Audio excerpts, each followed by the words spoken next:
down and flush them out. We don't play with it. Welcome to the Hearts of Men podcast, a journey into the depths of men's hearts where courage meets vulnerability and wisdom embraces integrity. In a world that often measures a man by his outer achievements, this podcast dares to explore what truly defines a man of character. We unpack the challenges and triumphs that shape men's lives, bringing to light stories of resilience, compassion, and unshakable faith.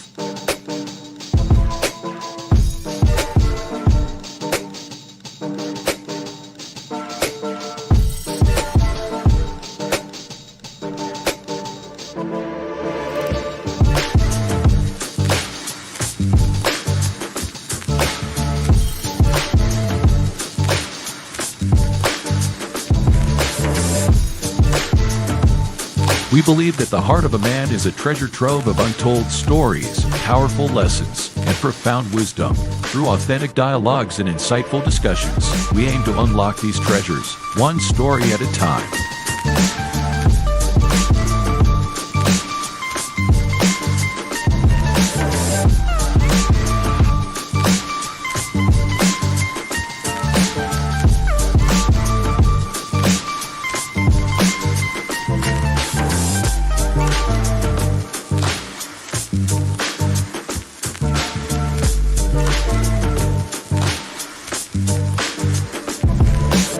So, whether you're seeking guidance, inspiration, or simply a moment of reflection, you're in the right place. Get ready to be challenged, inspired, and transformed.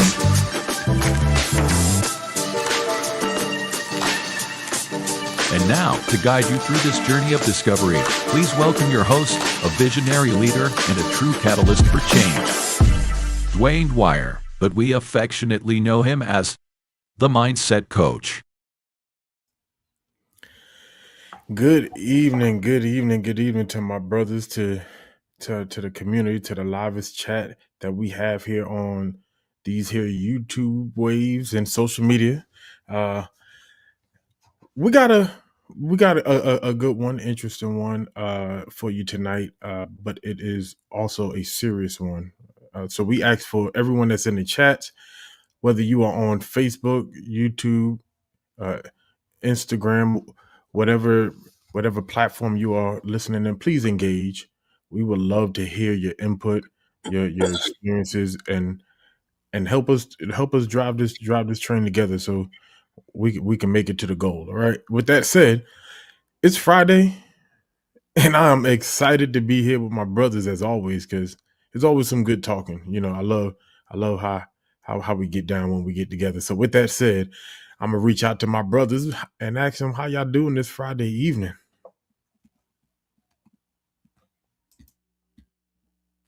I'm doing good, man. I've had a long freaking few weeks, and today was the last day of work. Start spring break, so I am ready to get into it. Yesterday, man, we had a lot of teachers out, some admin out, man. It was crazy. I probably got about 3,455 million steps yesterday. So much I was moving around and talking to parents and doing a whole bunch of things. So, yeah, man. So I'm ready. I'm ready to kick this show off. I'm ready to get into the topic. Ready to see what the chat gonna have to say about all of this stuff. Yeah, man, I'm doing good. I'm doing well. I'm now you said this is a serious topic, but in all seriousness, I'm gonna bring some jokes. I got some jokes for you about this one because I talk about people, and that's what I do. No, I'm just kidding. But it is a serious topic, but there's humor in everything, as long as it's not belittling anyone. But yeah, it was a long week, but we're here now. Yeah, for me, I had a long week, but a great week. It culminated with just an amazing conversation I had with my daughter last night. So, yeah, it was a great week. Great week. Hey, I love it. And same here. It was a busy week, a long week, but like everyone else, it's not a bad week, especially when I get to end it off right here with these three great gentlemen. and have this good conversation. Today, our topic we're talking about is the neurodivergent code. So, how to crack society's broken rules and harness our strengths. With that said, let's go ahead and get started. All right. So, as I mentioned, we're speaking about neurodivergency. Neurodivergent is a non-medical term that describes people whose brain process information in a way that is different from from what society considers as typical. Also, you can say neurotypical. The term neurodivergent just simply means brain differences, right? Just as we say, typical is typical brain, neurotypical, right? The same thing. So let's first start thinking about it as that the brain processes differently. Uh, Neurodivergent people are normally classified as having uh, a disorder or or or or or an illness as sort, right? So we want to have that discussion. We want to talk about that. There are typically disorders that are diagnosed, such as ASD, autism spectrum disorder, ADHD, dyslexia, Tourette's syndrome, obsessive compulsive disorders, sensory processing disorders, and the list goes on.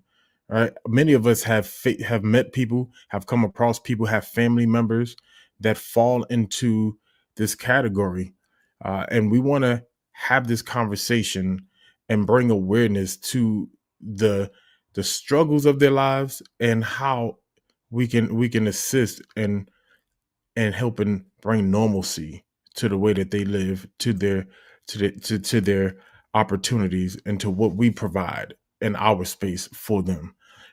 So with that said, it's time to get started in this conversation. So the first question I really want to ask today, with everything that we just heard, considering neurodivergency, uh,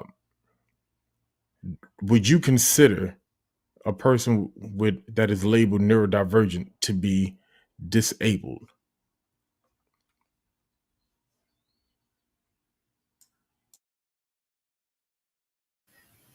I think that sometimes we go a little too far with not wanting to be called what you are, not wanting to seem as if you need some assistance. Not see, I think yes, I would to answer that question first and foremost. Uh, Disabled to a certain extent because you kept repeating one word in the process of what you were saying earlier, and you were saying normal. So normal in the grand scheme of things, if you are abnormal to that, and you have to use certain things to enhance your ability to learn, to read, to do anything else, it's considered a disability.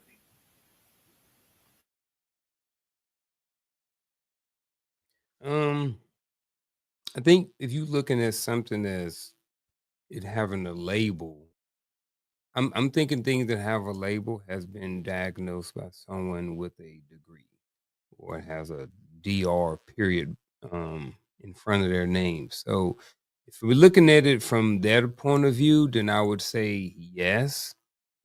But also, when I was looking at it, um, this term neurodivergent, when I was looking at it, it was also meaning it was an umbrella term for a lot of different things that were not diagnosed, were not necessarily um, a medical diagnosis. So I don't know, man. I think if it's labeled as something, then it would be a disability just based off the definition of it. But I'm definitely looking forward to digging more into it. So, because as an educator for the last 8 years, I see a lot of different types of disabilities. So, what we would consider disabilities. So, Yeah, my thoughts to this is no. Um, this disability, disabled, the inability to do something for yourself. A lot of these, I'm just going to call conditions under the umbrella of neurodivergent does not mean they don't have the inability to. It just means that they process and think differently than what normal, whoever deemed the notion of normal, they just do it differently.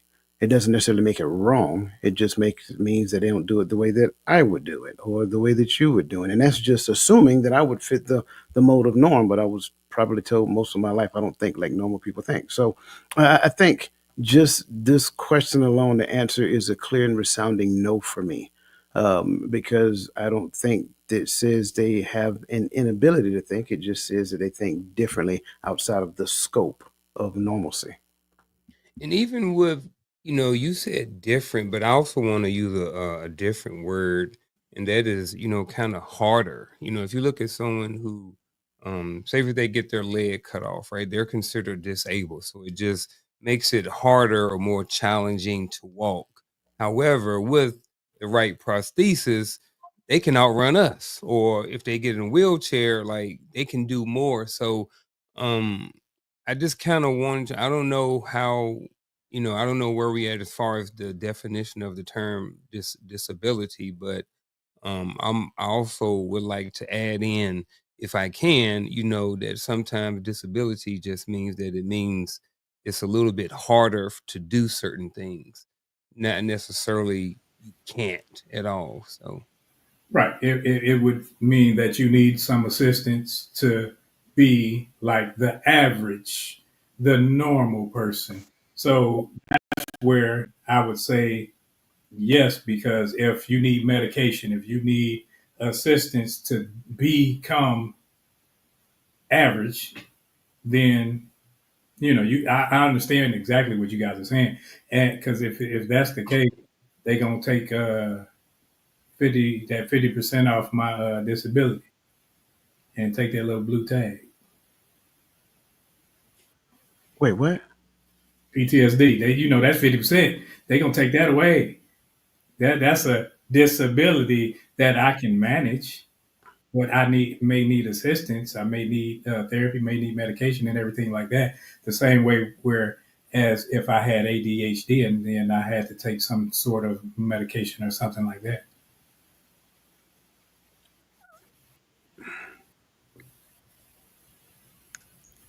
Okay.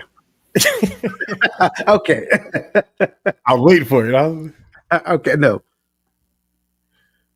So I, for me, this was a hard one because I'm looking at kind of two words that kept coming up when I hear when I was looking into these discussions were disabled and disordered, right?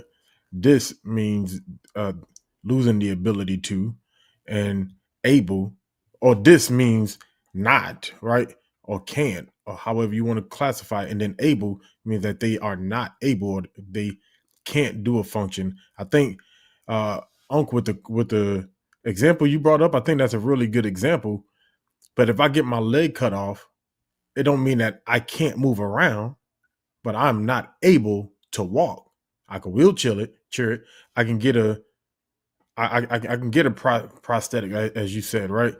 But in my natural state, like that, I don't have the ability to walk. I am disabled. I lost that ability. Um, but I do get what you're saying as far as making making a prosthetic to me is creating something so that I can become able.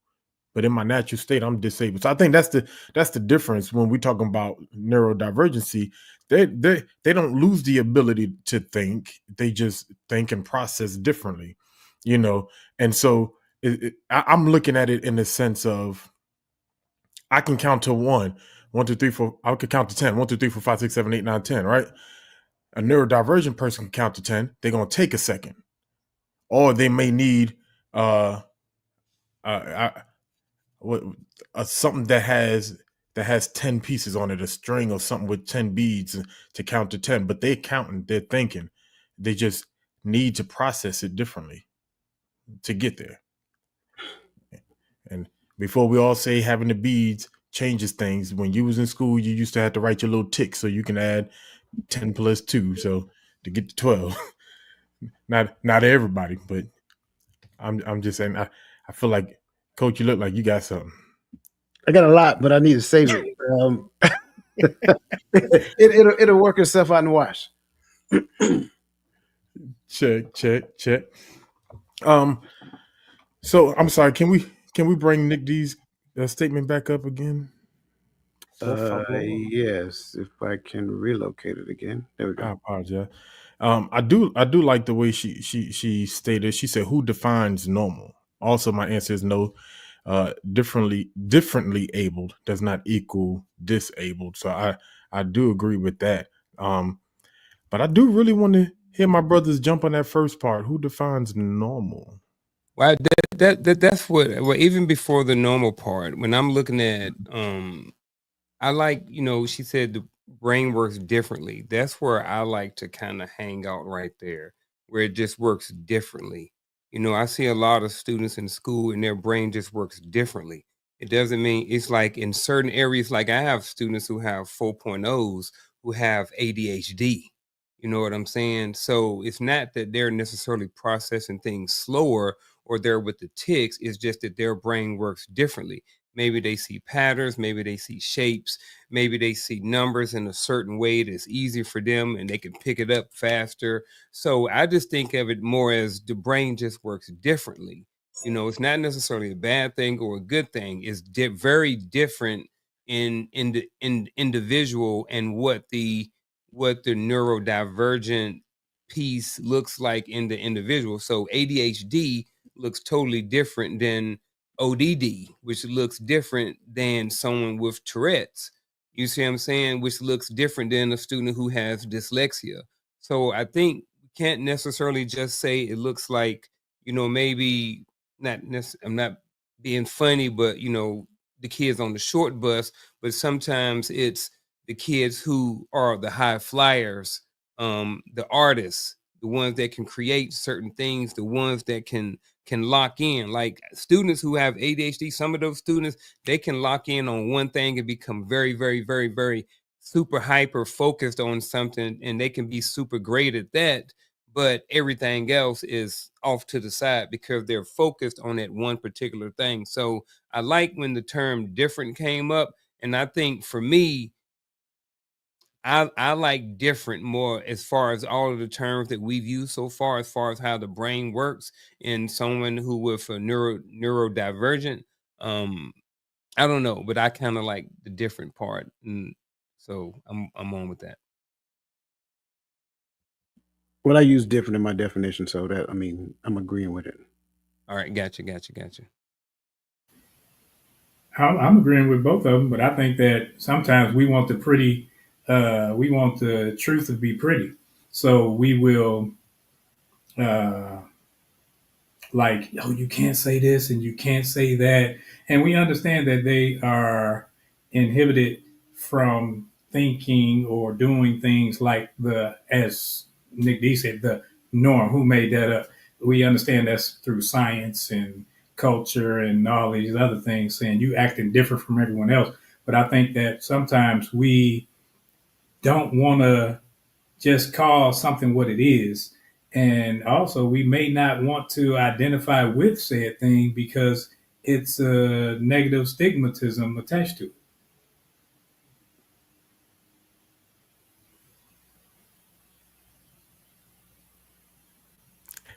I can't tell when Coach about to jump in. I can tell his wheels are spinning. Hey, I'm over here playing double dutch, man. Don't With yourself, like, do I jump in? right. You know, I like Lisa Keys just said something, and it made me think about the movie Ray, when she talks about her son. Thanks for sharing that, first of all, Lisa. She said, one of the things I told my son, who is legally blind, is you have a learning difference. We never wanted to label it as a disability.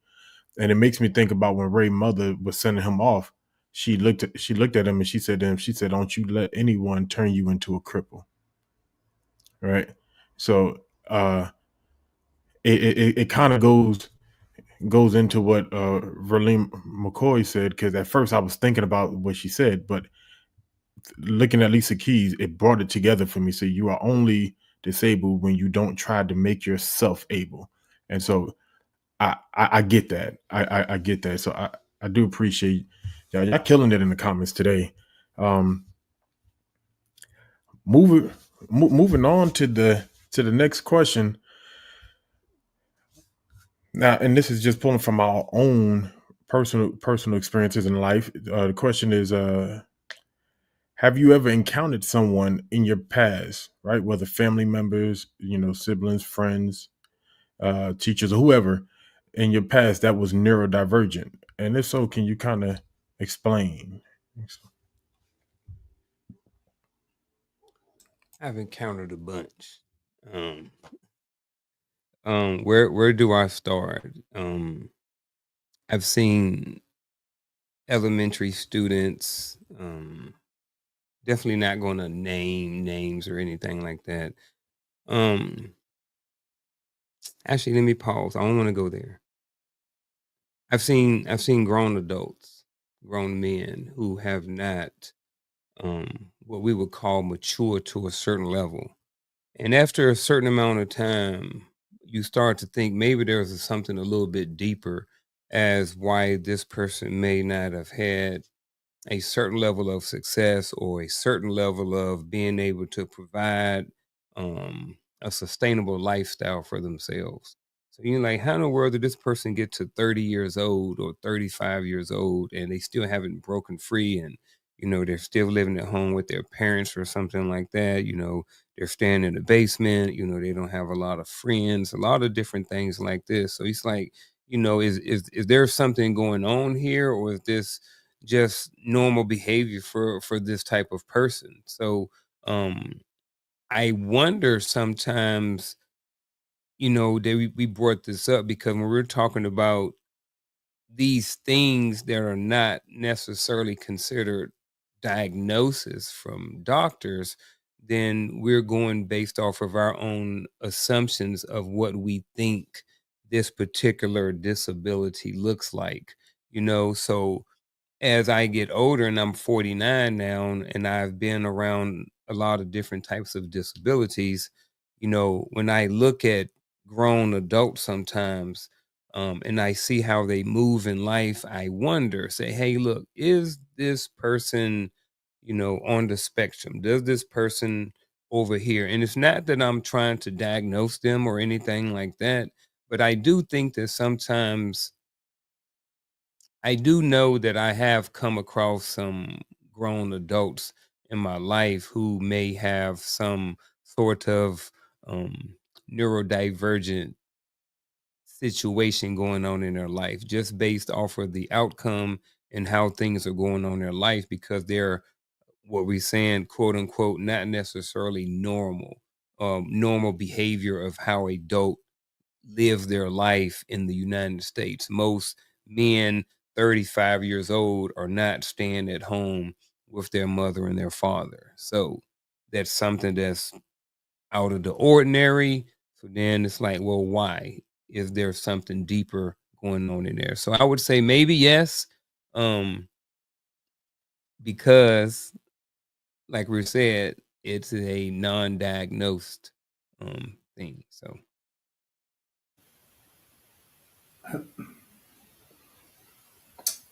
Yes, I had family members and everyone who would show signs. And we are, some of us know Chris Jackson or Mahmoud Abdul Rauf, who was a basketball player who had Tourette's. And people would think that this was something that limited him. It was just something that he had to control in a different way. And that's where when Unc is saying that it's not something that is that the doctor said, hey, you have this and this limits your thinking. It doesn't limit your thinking. It just means you may have to do a little extra in order to control certain urges or something like that. It's not something that say, hey, this person is like we used to call people the R word and say, and what we do is we take away from their ability to think, their cognitive skills, instead of saying they just have a different way of learning things. And that's what I think we're talking about tonight. I think to this question, I think it's a resounding yes. I have encountered several people that would be considered neurodivergent. before this term ever became a term, and after we heard of the term. I think in earlier years, I think there was a certain degree of fear that we may have embodied because we didn't know how to interact with them. We didn't know how to communicate, thinking that something was wrong outside of the norm. But again, it was the concept of the norm because everybody that we were around did things pretty much similarly. As we got older, as I got older, I recognized that no, there's nothing wrong with them. It's just that, they process, they think differently, they do things differently. And in conjunction with that, I think for me, going back to, Unc's point, that opens the door for something else that may be happening within their mindset that the norm can't do, can't see. When you look at people like Albert Einstein would have been considered to neurodivergent, but was brilliant as it came down to numbers. You look at Whoopi Goldberg would also fall in that category. So it's a lot of people that are famous per se that may fall in that category that we have never even considered. And if you did not know, you would never know. So I think when you look at, especially now, when you look at encountering someone who may fall in this category, I think it's important to learn, like learn from them, learn like, what's important to them, like how they process information and things of that nature, and then try to communicate with them on their level in a way that they actually process that information, in a more functional fashion. Maybe instead of, I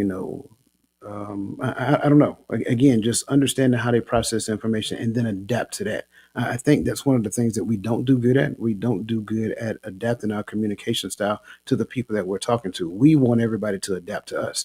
And I often use the example of when I went to Korea, I got a little, frustrated the first time because they didn't speak English. I'm like, I'm in their country and I'm mad at them because they didn't speak English. Well, I think the same thing happens when it comes down to communicating with people. When we become curious about people and learn about who they are and what they do well, how they process information, if we just cater our communication efforts to them ever so slightly, I think you'll find that you will learn a lot about those people who fall in that category.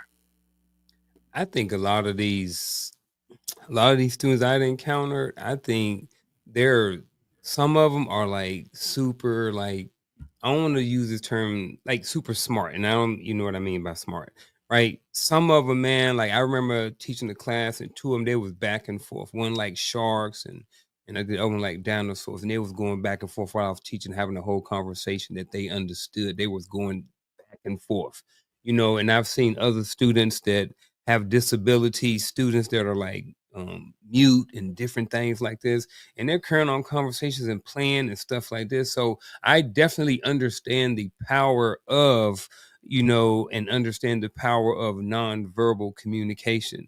But it's something about when some of these people are in their zone and it's like they lock in. It's like, I don't know. I've seen it to where like students who are like, I don't know. I don't remember what they were, ODD or ADHD, or they were something. And these two students, they got together and they were just like really, really good. Like they were always by themselves, but they had the same disability. And when they got together, it was like something or someone like was able to connect them and to where they were like able to communicate very, very effectively with each other, to the point to where they were able to like teach and help each other do things. And it was, I mean, these are like pre-K kids, you know what I mean? So it's like, I don't know, man. It's something in there about students who have and just people who have quote unquote like disabilities or neurodivergent and stuff like this. And one thing, man, I don't understand why we have a problem with labels sometimes. You know what I mean? There are pros and cons to labels. Having someone labeled and not having someone labeled. I work in education, so one of the pros is if your child is labeled, then there are certain resources and stuff like that they can get to help them with that disability. I've had students who can't talk. So they get him a pad and he can click on certain things like this. But if the parent doesn't want to label the child, then the child doesn't necessarily always get the resources and stuff that they want or that they need to help support them with their learning and just life going forward. So I just wanted to plug in there because I saw a comment about, labeling or not wanting to say certain things, but I want to say that don't think that necessarily that having the word disabled is not a negative term. All it is a category, is just one part of the human being. There are four men up here. My disability is just one part of who Unc is. It's not who I am as a person. So I'm gonna cut off right there. If I can, where you talking about the labeling, I agree because when I was in elementary school, because I thought a certain way and I couldn't sit still. The teachers wanted to put me in a certain class and do this, that, and the other until it was another teacher who said, hold up, let's do this with them. And what they noticed was the work that they were giving me wasn't challenging enough. So they put me with some more challenging work and it helped me focus. And to this day, I still have issues. I have to make sure I focus myself. So I do things. I doodle. I will, like, my hands will be moving all over, or I'll be writing and everything, and it helps me focus. And I had noticed one of my children was the same way. She couldn't sit still. I'm like, girl, God, dog, what's wrong with you?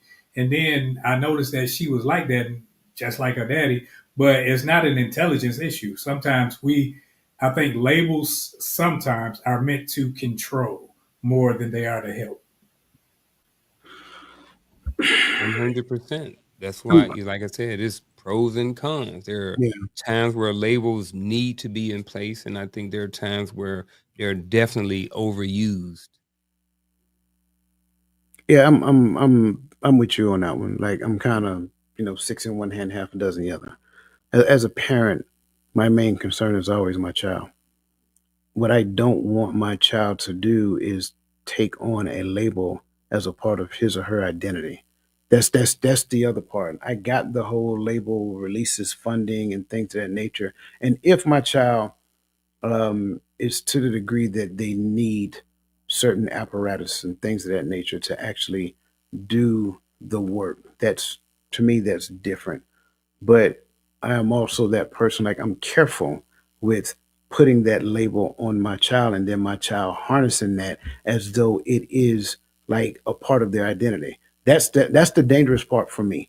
And again, I go back to what we're discussing and how we're discussing. Um, just thinking differently, doing something differently, right? Not necessarily following the linear thinking patterns that everybody is taught and adopted to as part of their normal plight of cognition. That's a thing. So if I give you an equation that I gave all the other students, and all the other students got this equation right, you may struggle with this because you know you kind of struggle with the linear thinking equation that we are teaching. And so now we're going to put this on you and say, okay, you're neurodivergent. Well, I also think the other side to it, and I'm not judging anybody in their field of study or work or whatever the case may be, because I know there are some phenomenal teachers. I got friends who are phenomenal teachers who go above and beyond for their students, and they recognize, kind of like what you guys were just talking about. They recognize when my normal teaching methods isn't working for little Timmy or little Tamika or whatever the case may be. So they do a little something extra for little Timmy and little Tamika, and I think that's the missing art. I think the missing art is across the board. We don't have enough educators who are willing to go above and beyond for that one or two students in their class. I think that to me is the answer, has always been the answer. And this kind of reminds me of a story my mother told me when she was growing up. She said she had a label simply because like she was doing things differently. Now, but you also got to recognize where she came from, how she was raised. She was almost like forced in an adult role at an early age. She was cooking, cleaning, taking care of siblings and all kind of that stuff, and still going to school at the same time. And so teachers would automatically put a label on her because she was different. And that's the point that I'm getting at. I think the missing link, and again, I'm not talking the obvious stuff, right? The students that we have to give labels to because they need apparatus. I'm not talking about them. I'm talking about the educators who do more than just the bare minimum to draw a paycheck, because they really do care about their students. They care about them progressing in life and growing and learning and things of that nature. And I guarantee you, if a student ever encounters a teacher like that, they will never forget that teacher for as long as they live. Man, I agree on all levels of this conversation. Where Road talk about the fidgety and everything. You know my son. You know Messiah. I remember when Messiah was much younger. I used to be like this joke. I try to get him to look me in the eye when we talk. So I want to make sure you hear me, you paying attention to what I'm saying. And he would look to the left, look to the right. And then I started realizing the way he focuses is different. He's not going to look me in the eye. He's going to look around. He's looking around. He's seeing everything around him, but he's listening to me clearly. If you ask him to repeat what I said, he'll repeat it and know it better than what I know. He word for word. And then, but then on the other side of it, my daughter, about a year or two ago, the school diagnosed her as dyslexic, right? So, and now when you talk about the labels and how sometimes that can work against, right? I remember I used to look at my daughter's grades, like, baby girl, you're bringing home 50s. What are we doing? Are you trying? Because I'm always told she's up, she's trying to talk to her friends, she's not doing the classwork, what have you. And then she took a test, and as soon as they said she's dyslexic, the girl came home with zeros. It's like, now she really stopped trying because she had a label and she had an excuse, So now it's like, how do I engage and get her back engaged and let her know that, yeah, you have this label, but it doesn't mean that you stop trying to learn how to conquer it, because she's quick to shut down when it gets hard. And so that's the thing that I try to do with her. But now we know why it's hard, so now me going in and studying and looking and seeing what can I do to help her learn better? What can me and her mother do? What can I buy something for her to take home to help her read and see so she can figure out how she sees letters and then how she has to go back and see, and deal with it. But we have to, as Coach said, my child is the most important thing. So for me, though I am frustrated that she took the label and took it as a badge to not even try no more, and it aggravated me. But I didn't want to punish her for that. I wanted to get her to see that it's not an excuse for you to just give up. And no matter how hard it gets, we are going to be there with you to get through it so we can get through this thing. And then at the same token, school, I don't want you to pass my daughter on to the next grade just because she got this label. Because if she didn't understand it then, what make you think she's going to understand it at the next level?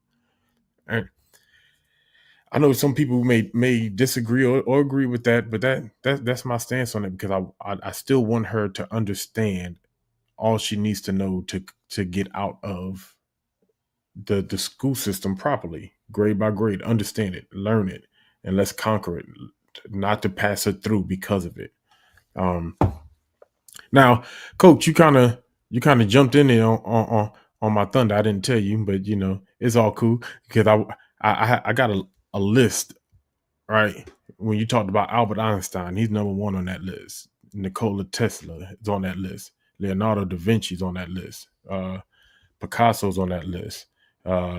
Steve Jobs, Mark Zuckerberg, Keanu Reeves, Simone Biles, and the list just goes on. Musicians, artists, educators, tech gurus. Some of them with ADHD, some of them with autism, some of them with Tourette's, or and all through this umbrella, as Coach said, all under this umbrella, we have them represented in some of our favorite things, some of our favorite music, our favorite movies, our favorite arts. They're there. Some of our favorite movie writers, they fall under the neurodivergence umbrella. And so we have to, and for me, that was the kicker to say we have to stop saying disability and difference, because there's some, they disable, but yet they are able to create better than some of us on a different scale. Because sometimes I remember homeboy I had, he said he had, I can't remember what disorder he had in high school, but once he learned the thing that helped him focus, his grades were much better than the rest of ours. He became a lot smarter because once he had that thing to help him focus, his focus was heightened beyond our focus. And which then brings me to the thing: is it really a differences? Because is this something that can make us focus even better? Is it something we're missing because we're considered normal? So we're not really trying to look at a way that we can excel even more to help us learn better. And that's just something I just want to just put into the mic, put into your mind. So as we going through this conversation.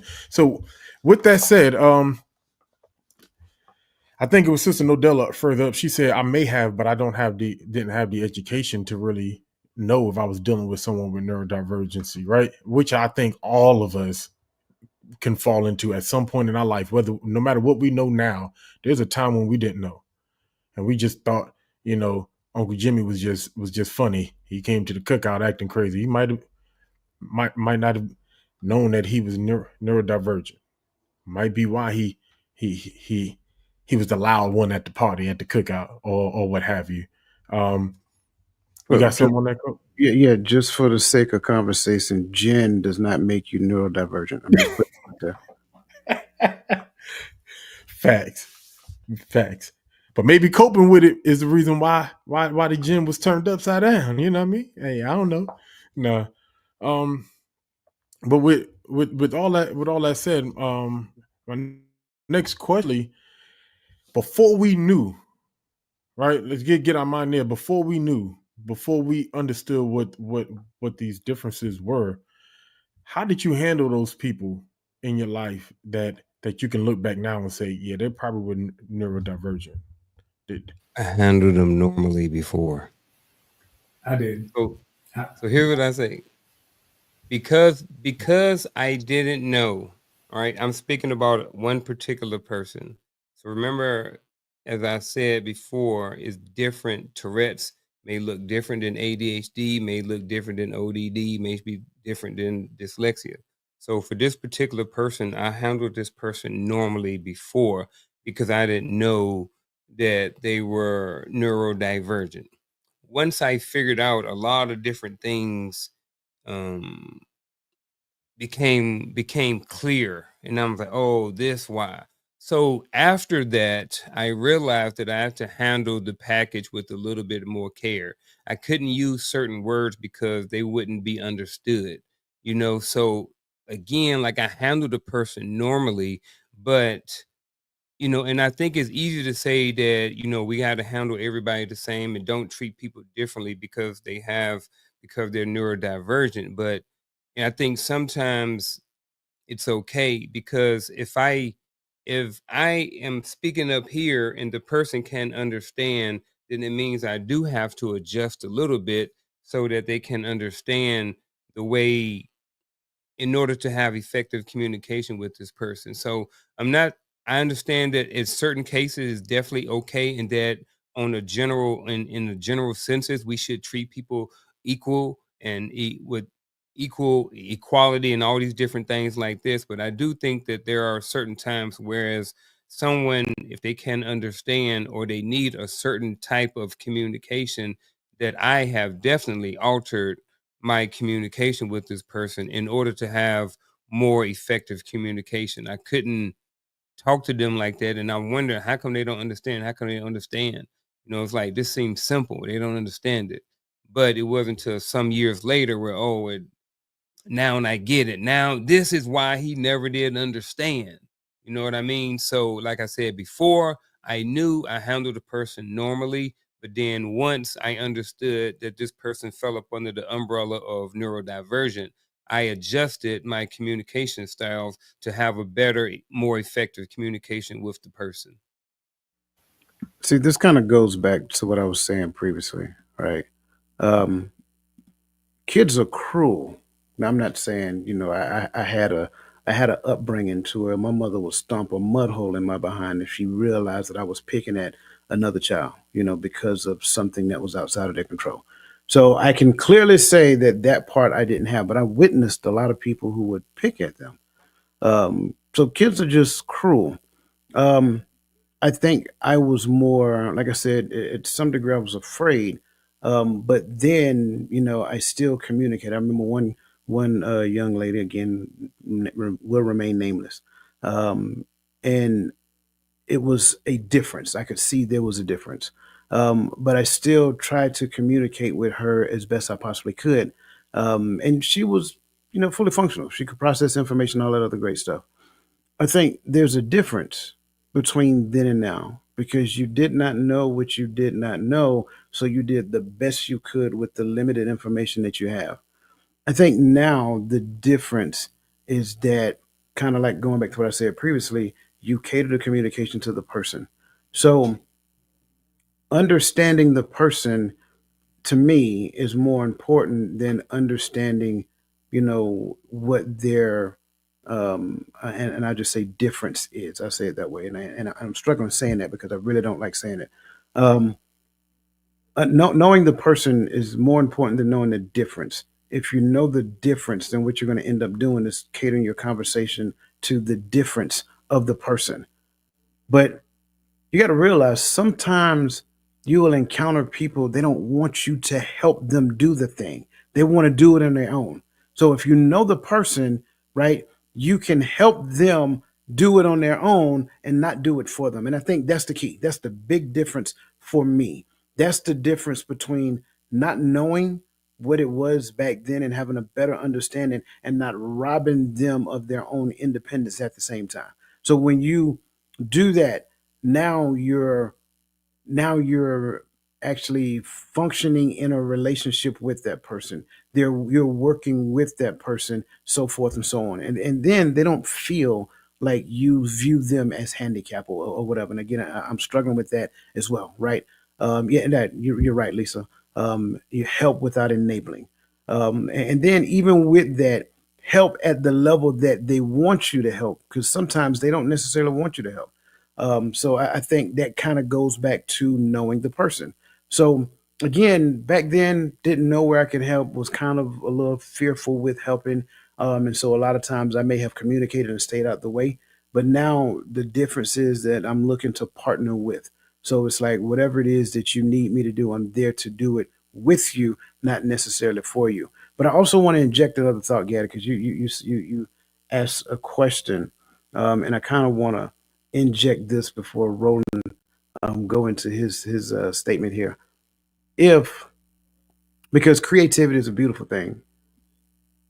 If people, and we've seen them several, and you just gave us a great list, and for everybody else, it's not a totally exhaustive list, right? There's a lot more out there.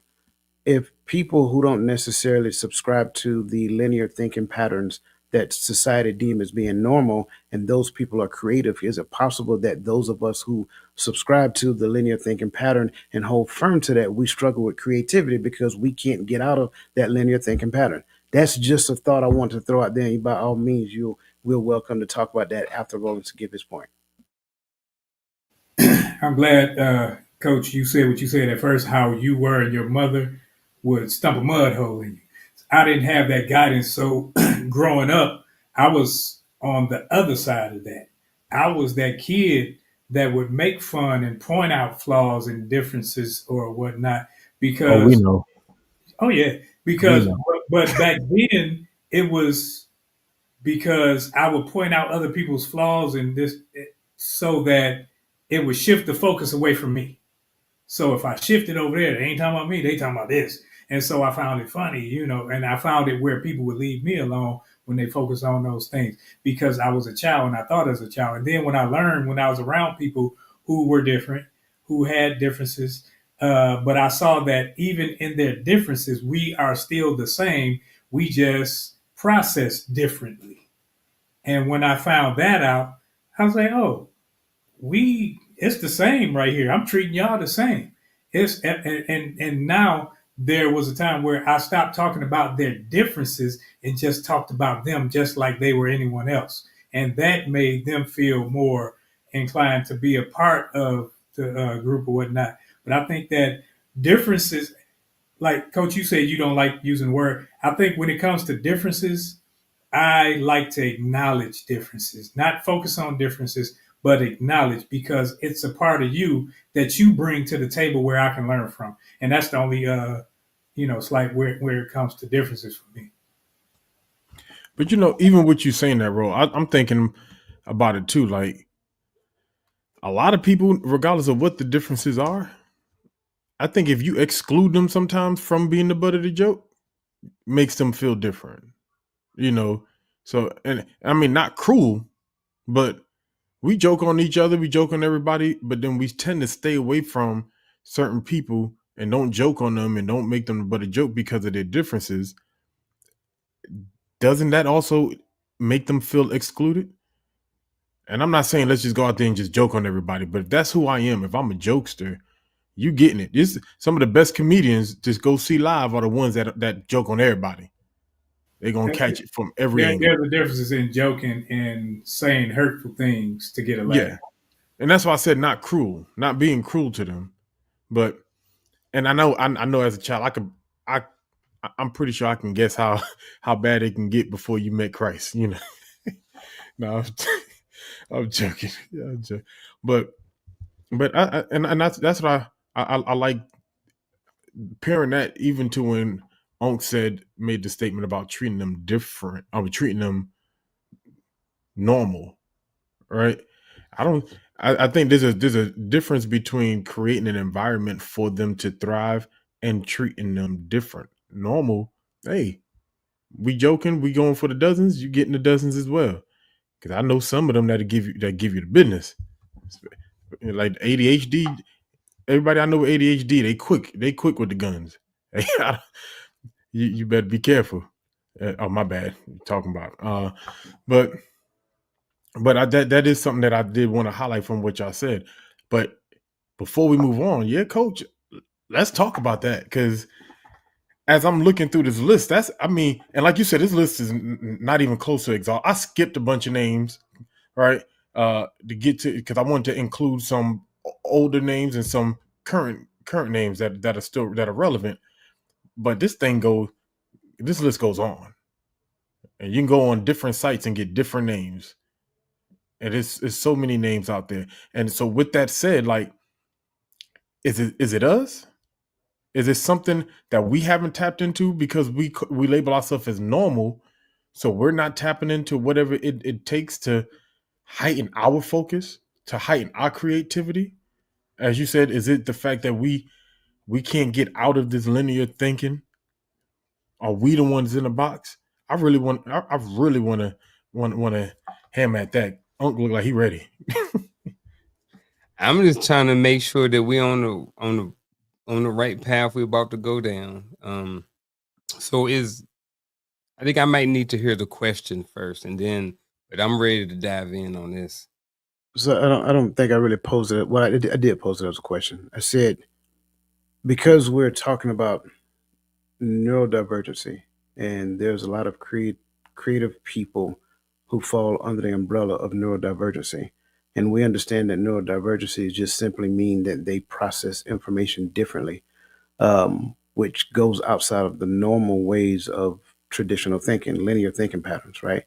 And I said, is it possible that we struggle with creativity because we're so accustomed and addicted to our linear thinking patterns that we can't tap into our creative nature like a lot of these people that Gaddy have named and some other people that you can find on the internet who are neurodivergent, and they have not only tapped into their creative nature, but they've achieved levels that some would even call genius. Like we talked about Albert Einstein, Picasso, Aretha Franklin, Anthony Hopkins, Whoopi Goldberg, Elon Musk, some of these other people. So that's kind of like what I'm saying. Like, and I'm posing it and I hate to play conspiracy theorist, but why not? Right? is it possible that traditional education conditions you to be a linear thinker to such a degree that it stifles your creativity? I definitely like that theory. Definitely like that theory. I do think that there is something there. I don't know if anybody can prove it or something, but I do think that, and even with myself, as recently as within the last month, I'm just like, I was telling Shay on this phone, I was like, man, I'm at the point to where I'm thinking that this is just me. At what point do I realize that this is just me? Why is it, and I think me and Coach had a conversation about this too not so long ago. I can lock in on certain things, but I like to be all over the place. I have so many different things that I like to do. I am not that person who grew up not wanting to do anything except for this one thing. You know what I mean? There are people, some of these great people, they started when they was 5 years old. They knew they wanted to be an actor. They knew they wanted to be a dancer. That was the only thing. They had that driving force in them from the womb or something. And I'm just like, man, sometimes I wish I had that. Sometimes I wish I had that one thing that keeps me dialed in and focused. However, comma again, there's pros and cons to all of these things, but I definitely like that theory, Coach. I definitely think that there is something there. I definitely think that sometimes we are the ones who are losing out because may not be neurodivergent and have that ability to lock in and focus on something in order to be 100% great at it. So I definitely on board with that theory, and I definitely think there's something there. I love that whole point because, case in point, now this is not I'm not saying you can do this, but the one time that I did take edibles, crazy. Now my mind, I'm telling you, I'm transparent. The one time I did, I took edibles for the first time and everything. It put me in a space to where I can understand how Jimi Hendrix and all these people would do certain things because it had me writing. It had me, it was like my mind was just bang, bang, bang, bang, bang. And I'm like, oh man, this is good. This is good. I was writing skits. I was writing everything. I was writing whole everything. I'm doing it. And then I'm like, oh man, I don't like something having control over me like that because usually my mind is everywhere, but that helped me focus. That's not the okay for anybody to do anything, but that just, you know, I see she talking about LSD. See, you ain't right. How about creating pink? Well, they coming for you in the chat. Hey, I'm the only honest one here, man. Shut it out. Nah, it's funny you say that, right? I don't want to glorify, substance or anything like that, but think about being back in the hood, right? Being when we were younger, man. Some of the hottest freestyles I ever spit. I thought I was about to be the next Biggie, man. Like why? Because every time we go to my homeboy house, we put something on our lungs, and I swear we were all the best freestyles I ever heard. I could have laid a 16 right there. But it, not glorifying that thing, but it was something that caused us to think to not. It says that we couldn't think normally, but it caused us to think a little more abstractly, to where it was outside of our confines, right?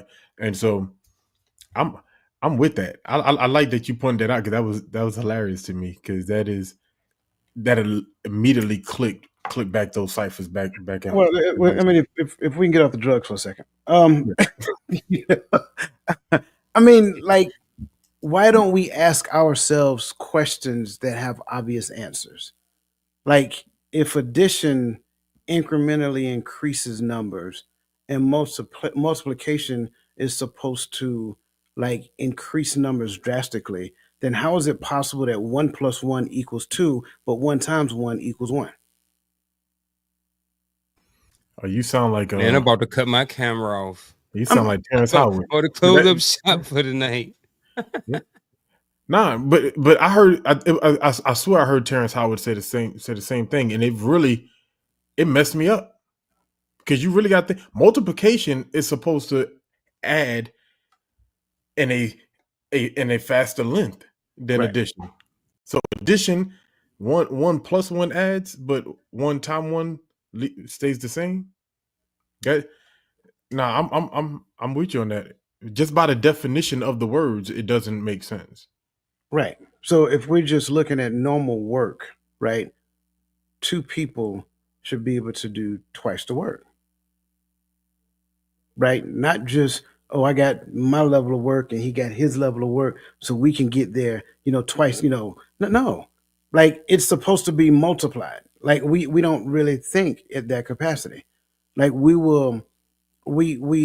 think, and I'll say this, I can say this here. We think in addition, but God works in multiplication. And then we will say in our minds, like, oh, well, I subscribe to this. This is what I use, but you're still thinking in addition. How is it that you're thinking in addition, but yet you say you subscribe to this? Those two things can't be. So that's kind of like what I'm saying. Like we got to get out of like, sure, there was some things that you had to do in order to pass grades, right? But once you pass those grades, your thinking was supposed to continue to take leaps and bounds. And if your thinking had taken leaps and bounds, then you would have gotten to the point where you questioned a lot of things. So why is this? Why is that? What would happen if I was to do this? Right? I like the fact that you guys went to you know, the drugs, but you think about it, like what do? They are they are inhibitors or enhancers, one or the other. And so, in essence, when you have this mind altering chemical that you're introducing to yourself, it's moving you outside of your normal thinking patterns into a non traditional thinking pattern. So you feel liberated, you feel free. So that's why I say, like, even under the concept of neurodivergency, like, it's almost as though a term was created to try to make them feel as though they are in some type of prison to where, in my opinion, if I'm being completely transparent, I think they're the ones that's really liberated. We're the ones that's in mental prison because of, and I got it. It sounds funny, but because of your linear thinking habits, you're stuck in the prison of 1 + 1 = 2, and you can't get that out your head. I don't care how hard you try. See, I'm glad you went there because that's why, like, not everything that this man says is not, but Kanye West. Kanye West is a genius. I don't care what anybody says on a lot of things. A lot of things are far fetched, but you can tell he focuses on thinking outside of the box while everybody is trying to still put him inside the box. Yeah, and I think it was you that said to me a few years ago because Kanye had said something crazy, and it made me realize just that same thing. Like, hey, I may not agree with his end statement, but the thought process that led him to that thinking, maybe we should hear that out because it's something that led there that's. But so then let me. I see you about to go. Before I ask that question, and go ahead. I was just gonna say, check out the Dave Letterman and Kanye interview. Oh, the interview. Yeah, it was a Yeah, couple years ago. It I think definitely opened my eyes and not necessarily changed my perspective about him, but I didn't have a perspective. The only perspective I had about Kanye West was what was portrayed in social media. Yeah, I hadn't done any research, hadn't dug deep, and did any homework on who he was, where he came from anyway. My thought was what the social media put out there. When I absolutely. went and listened to the interview that he had with um, Letterman. Dave Letterman, I was able to capture my own perspective about him. So I think that's I don't know, but just could we mention? I don't want to take us off topic too much. So No, because I'm asked one question. We're gonna get off this topic, but I'm glad you said that, right? Because when you're talking about what we know is based upon what we see on social media, the news and stuff like that. When I'm thinking about neurodivergent people in this part of the conversation we're at. I think that's it. Maybe the inability is the inability to be conditioned, right? They can learn a concept, but their minds are not being conditioned. And so for us, we were able to grasp the conditioning that going through the education system step by step, like they wanted us to, right? We learned what they taught us to think. We got the baseline ingrained in us, and we are conditioned to think that way. I'm starting to understand that maybe they're not able to be conditioned, so they don't think in the same space or the same spectrum that we think. And is that the thing? Is there a conditioning that we have to break from? And that's a whole nother conversation. But I just wanted to throw that out there real quick. No, it kind of goes back to what Coach was talking about with the free part, even with the extracurricular activities. Look at the title. It's not a whole nother conversation. It's exactly Yeah. the conversation. Yeah. How to crack society's broken rules and harness strengths.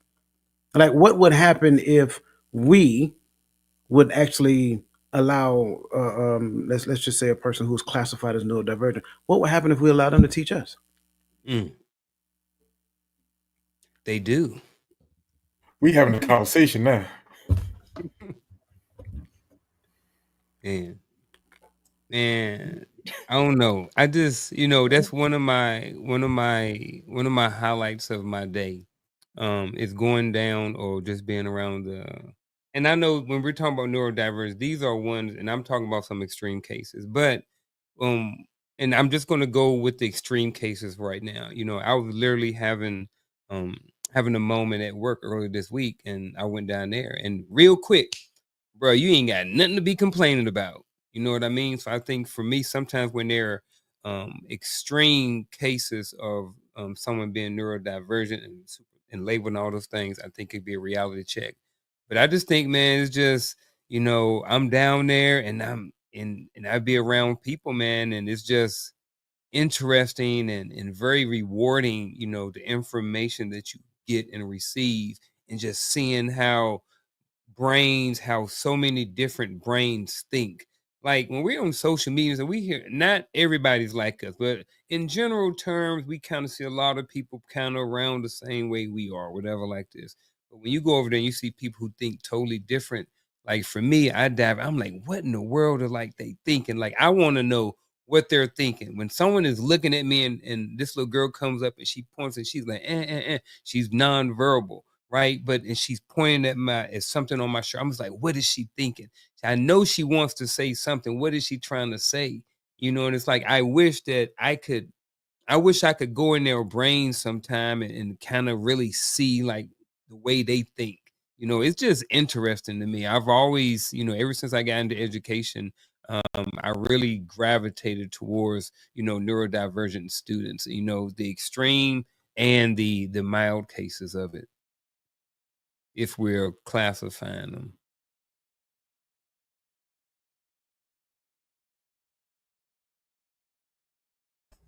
You got anything on that, bro?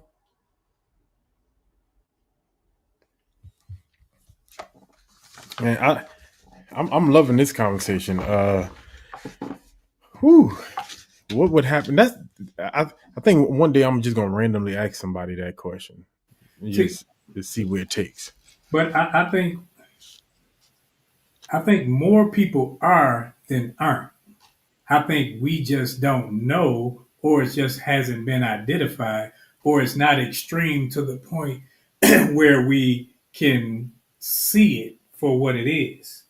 So I think that when we have discussions like this, yes, I said yes to it being a disability because I know that with disability come checks, with disability come resources and whatnot. I understand that, but it's not a disabling function. It's something that we need to appreciate more and learn about rather than push as a source of disdain. Like, it's like they got a NE on their chest or something like that. No, these people aren't as we would different in a negative way, they're different. And I think those differences should be respected, honored, and applauded, especially when they can focus it and do positive things, because it's not an intellect issue, it's a focus issue.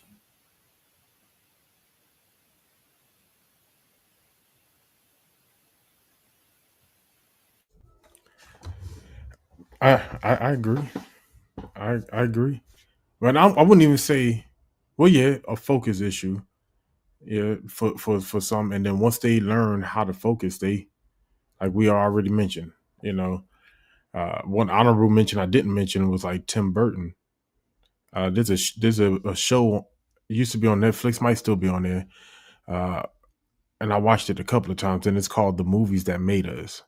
And so if you are mid 30s or older, unless you know, you were able to watch a lot of these movies, you know, a lot of those movies that they are showing you on that film are staples for our time frame, right? And so the movie Tim Burton made, which is what, The Nightmare Before Christmas, when you go watch how they made that with clay dolls and how every frame had to be repositioned piece by piece, the type of focus it took to make a movie like that, it caused me to see, like, once they figure it out, they've figured it out, and that's, to me, that's interesting.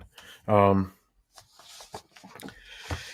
so I'm we actually, the next question we actually kind of talked about, right? It's the way that we see them, right? The next question was really, how do we eliminate the mindset that they need to be fixed? And we answered the question, understanding that they don't need to be fixed, because we, you know, and appreciating the things that they've already done. I think just what we've done just now in the last discussion answered that question. You saw how we discussed them, how we saw them outside of our viewpoint of normality, and we see them for who they are. So with that said, I'm gonna jump to the next question, but I want to read just a couple of common misconceptions that I found out there concerning people that are neurodivergent. Right. One is, neurodivergence is a disorder or an illness. We already talked about that. Uh, all neurodivergent people are the same. Uh, Neurodivergent people lack intelligence.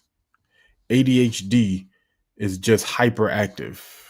Uh, Neurodivergent people can outgrow their differences. They can they on, that it only affects children, uh, and people can't succeed in careers with neurodivergencies. These are the things that, and as I was looking this up, these are things that people who are neurodivergent say that they hear the most.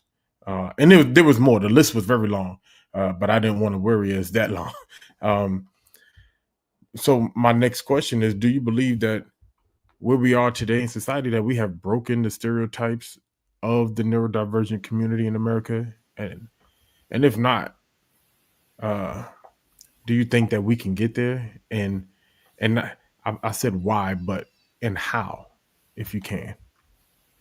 I say no for overall question. And I think that every one of your major comedians has some type of neurodivergence. And you'll hear them speak about it, how they were in school and how they were at home. And they couldn't focus. And so they could hone their skills or their craft over here. And I think when it comes to how can we get rid of or get rid of the stigma and all these things, I think that is one of those things that's always going to be around, because people will always try to put you in a box of normalcy because of society. My my overall answer, my umbrella answer would be no as well. For I got a couple of different things. One is, it seems like at some point over the last few years or something like that, it seems like everybody has something now, right? So I think that along with the overdiagnosing of things, I think there are a lot of people have um, self-diagnosed because it has came with some sort of, I don't know, you're part of the club. It's, I don't know, it's like a good thing almost to have, to be neurodivergent or to have a disability or something. So it's like things are coming out and there's more and more people having these things, right? Whether they self-diagnosed or not. So it seems like at some point when we look out there, it's gonna be like, well, it seems like, well, everybody has one. So now this is the new norm. Someone has something. Everybody has something. So um that's just kind of my opinion about some of this. But like again, I said that do I believe that we have broken the stereotype? I don't. Do I think that we can? Um, I think that we can get there. I definitely am optimistic about it. Working in education, but I think it is going to take some work. I think it's going to take some time. But I definitely think so. But not get yeah. That was what I had. I was looking at my notes. Um, my first answer it sounds just like everybody else. Do I believe we've broken the stereotypes of neurodivergent community? No. I don't think we have at all. I think regardless of whatever community you talk about, there's a spectrum. And we talked about the ends of the spectrum pretty much in this conversation, but there's also everything in between that spectrum that exists as well. Um, so, um, do I think we can? I really want to say yes because I'm hopeful. I believe that we can do all things through Christ Jesus that strengthen us. I really want to say that. Um, but if I'm being realistic based upon what I've observed over these 51 years of living, I don't think they really understand us. I don't think we understand them. We're fighting, trying to like elevate our differences so we can be accepted. They're fighting, and you can just fill in the blank for who they is, right? They're fighting, trying to elevate their differences so that they can be accepted. To when the reality of the truth is that we're supposed to be doing this thing called life together. And until we get to the point of understanding that, like every title that we do, that we put out there, is called separation. So we're creating divides between people with as many titles as we can come up with. And so the more titles we have, the more difficult it is for us to get to the point of breaking stereotypes because titles give us reason to stereotype. So that's the reason why. Now, like I said, I want to say yes because I'm hopeful. But like I said, I kind of gave what that looks like. That means that we're going to have to sit down and shut up and let the people who are living the life teach us what their life is like. What does that look like? Give me a panel full of people who live with ADHD for the past 40 years and help me to understand what that looks like. ODD, help me to understand what that looks like. Um, I want to go back. All neurodivergency is not focus. There are some cognitive issues when it comes down to that. Help me to understand what that looks like. Help me to understand the struggles that you experience in reading, but how you excel when it comes down to numbers, or how you struggle with numbers, but how you excel with reading and writing book after book after book after book. So I think that's part of the problem. It's going to always be the problem until we sit down, the people who think they know, because I have a philosophy. Most people think they know so much that they can't even hear what somebody else is trying to say. So sit down and shut up and listen to somebody who is living the life so that you can learn through the lens of their experience. That is one of the biggest ways that I believe that we're going to learn what it's like to live in that bubble that we created. And I'm not saying I know we didn't do it, but that was created for them, right? And then, like, why they shouldn't be in a bubble? Why it shouldn't be that way? I think that's the thing that we have to do.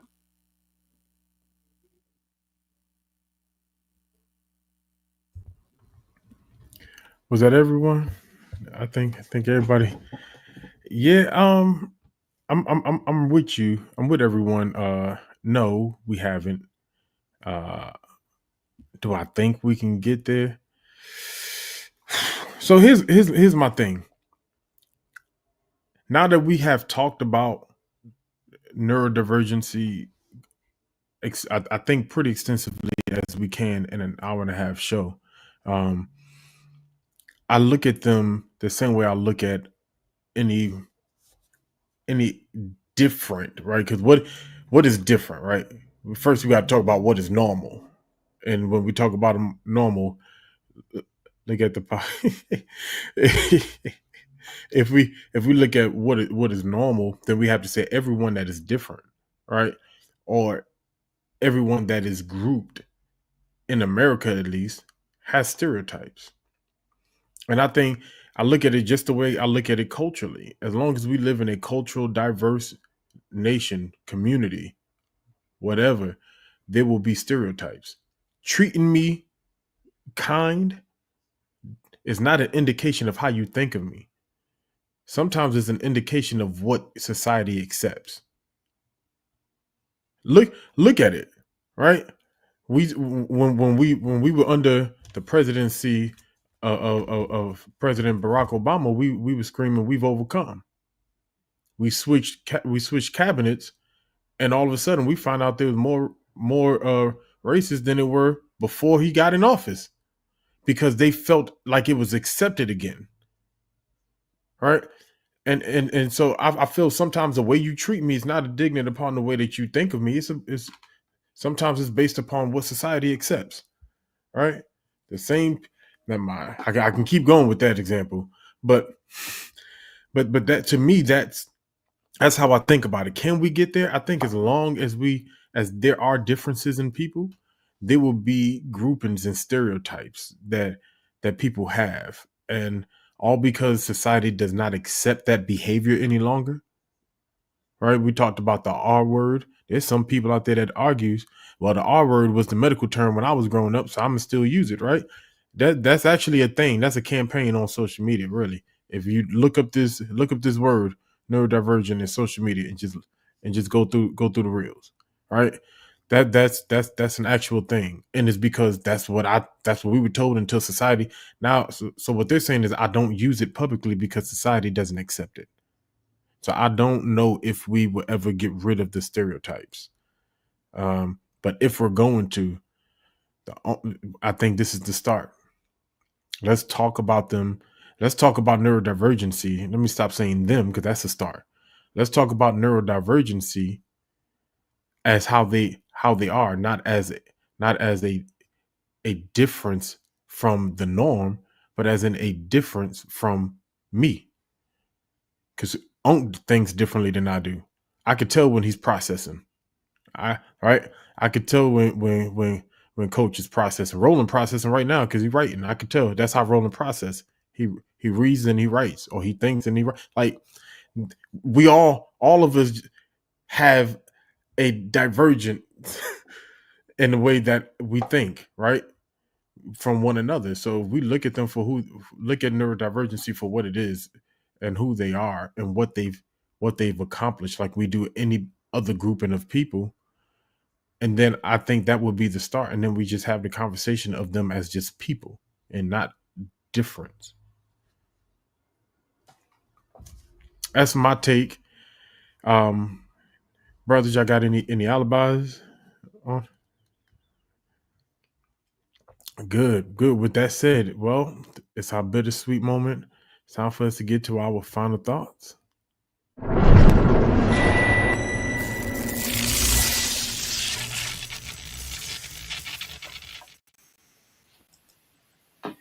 Yes, we talked about the neurodivergent code, how to crack society's broken rules and harness strength. I think it's a big word and it's a large topic, but I think we need to take small bites to make sure or to ensure that we are on the wrong side of learning people, the wrong side of being kind, being understanding, learning individuals, and learning to respect the person where they are in life right now. Because when I can learn to respect you where you are right now, I can see past little quirks and things that maybe I don't do. Maybe I didn't grow up around. Maybe I'm not used to or accustomed to. I think that when we look at people all as human and not, oh, this group and that group and this group. And if once we stop trying to separate everybody and trying to put them back together and learn that we're all the same, all got the same makeup, we just maybe relate and act differently, then we'll start to grow, and then we'll start to grow together, learning more about one another, seeing that your differences may be different than how I do it, but it's the same way a lot of people do it, and we're all the same in that vein. The Neurodivergent Code: How to Crack Society's Broken Rules and Harness Strength was our topic of discussion for tonight. So, if we're looking at the word, I'm looking at the title and it talk about society's broken rules. I think one of the rules that we have in society that's broken is the fact that everything, like Coach mentioned and Roland just mentioned in a little bit of his final thoughts, is about the separation of people. So I think that that's one of the broken rules, and how we can help with the broken rule of separation is to not necessarily give into all of the labels and the different things like that. And that goes into harnessing the strength. What are the strengths that some of these people have? And we should be able to tap into those. Someone mentioned earlier about, excuse me, I think it was Coach was like, hey, why not we have a panel of 20 ADH people on somewhere, and we learn from them. What are their strengths that they can offer to society to help people be focused? What did they learn in high school or growing up that they use to whereas now that they're able to be successful in life? So breaking down the rules and harness strength, I think those are great things moving forward, especially with this conversation and how we handle or how we approach this topic of neurodivergency. So those are my final thoughts for this evening. I think it was a very great show. I learned a lot today, so appreciate the chat, everybody. But yeah, that's my final thought for today. I greatly appreciate this conversation. For me, I'm always leery when there's new terms that come about, and we're forced into this silo of thinking about how we're going to group this group of people, and how we're going to group that group of people and things of that nature, when the goal is for us to live together in harmony. That should be the ultimate goal for all of us. Well, if that's the case, then how is it that society gets to define who you are and claim that there is a difference as it pertains to what you think or how you process information? Does that difference mean that it's wrong? And if the back thought behind this title is saying that it's wrong, then why do we accept it as being such? Why can't we look at it from a perspective of that we're all supposed to learn from one another? So I am 100% serious when I say that I believe holistically that we should become curious about the how as it pertains to their thinking. I think we'll learn a lot. Pay attention. Every now and then you have these people show up. So some person will show up and they're doing something totally different than what everybody else is doing, and we'd be like, oh, this person is awesome, this person is great, they're innovative, they think outside the box, they this that and the third. Well, where do you think that thought process came from? Because they didn't buy into the thinking trap that was given to us or passed to us for the sake of doing a thing. I do agree that, again, you go through school and you have to think the way that they teach you to think in order to come up with said equation. But I don't think you have to stay stuck there. I think it's important for us to get that and then look at the parameters, look on the outside of it, think outside of that. What other ways did I not consider when it comes down to solving this problem? It shouldn't just be one way to solve a problem. It should be multiple ways to solve a problem. And I think that's the thing. We are lazy thinkers for the most part. we come up with a solution that's the only solution that we go with, and we run and use it until that solution no longer works again. Then we go and get another solution. Why not come up with multiple solutions to one problem so that we can exercise the best solution for every problem set that comes along? And that's my final thought. I love this conversation. There's not much more that I can add than what my brothers have already said. But I share this. We talked about people who were not diagnosed or who were not noticed as far as their divergency, whether it's about parents who didn't want to put the label on the kid, or they just fell under the radar, what have you. But I remember growing up, and to this day, I don't like reading, right? And I tell people why. I do it because I understand the necessity, but the trauma behind reading. It took me a minute to realize that I can't read a sentence straight out and have full understanding. So when we were in school, we'll get a book, and the teacher say, "All right, y'all got 5 minutes, read this chapter and let's discuss it," or what have you.